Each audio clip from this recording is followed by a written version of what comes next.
ভালো হবে না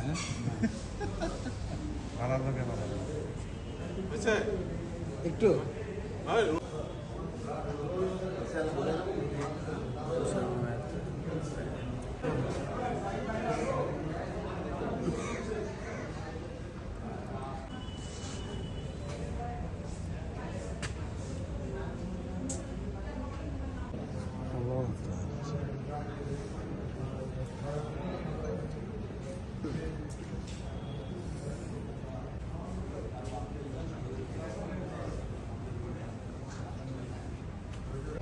গাড়িতে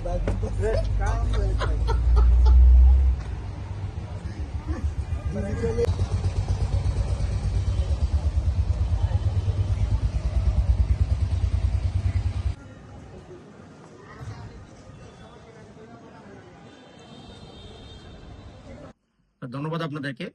বিগত 19/4 মানে গতকাল রাত 19/4/2026 খ্রিস্টাব্দ তারিখ আনুমানিক রাত 11:15 থেকে 11টার দিকে আমাদের একটি টিম তারাবো পৌরসভার অন্তর্গত কর্ণগোপ এলাকায় ডিউটি করছিল।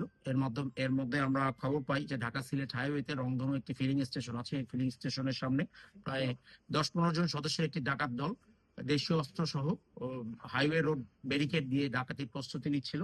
তো আমাদের অফিসার ইনচার্জ মহোদয়ের মোবাইলে এই খবরটি আসা মাত্র ওই এলাকায় আমাদের যে টিম ডিউটিরত ছিল সাথে সাথে উনি বা ওনার নেতৃত্বে একটি টিম আমরা ওই এলাকায় এঙ্গেজ করি ডাকাতদেরকে ধরার জন্য, এবং আমরা অতি দ্রুত ঘটনাস্থলে পৌঁছে তারা যখন ডাকাতির মোটামুটি খুব কাছাকাছি চলে গিয়েছিল যে সময়টা ডাকাতি সংগঠন করবে, তো আমরা হাতে নাতে তাদেরকে একটি বাস সহ দেশীয় অস্ত্র সহ 5 জন ডাকাতকে হাতে নাতে গ্রেপ্তার করেছে, এবং আমাদের উপস্থিতি টের পেয়ে প্রায় আরো 10 থেকে 15 জন পালিয়ে যেতে সক্ষম হয়।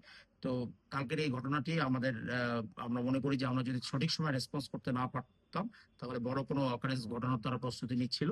তো আমাদের টিম অত্যন্ত ভালো কাজ করেছে এই ঘটনায়। খুব দ্রুত সময় রেসপন্স করার মাধ্যমে আমরা এই চিহ্নিত অপরাধী, এরা বেশ কিছুদিন ধরেই ওই ঢাকা সিলেট হাইওয়েতে ডাকাতি, চুরি, ছিনতাই সহ বেশ কিছু অপরাধ সংগঠিত করে আসছিল বলে খবর পাচ্ছিলাম আমরা। তো এই প্রেক্ষিতে আমরা কালকে দ্রুত অভিযান পরিচালনা করে তাদেরকে আমরা গ্রেপ্তার করতে সক্ষম হয়েছি, এবং যারা পলাতক আসামি আছে ইতিমধ্যে তাদেরকেও আমরা শনাক্ত করতে সক্ষম হয়েছি। তাদের গ্রেপ্তার অভিযান চলছে, আশা করছি অতি দ্রুত আমরা তাদেরকে গ্রেপ্তার করতে সক্ষম হব। ধন্যবাদ আপনাদেরকে।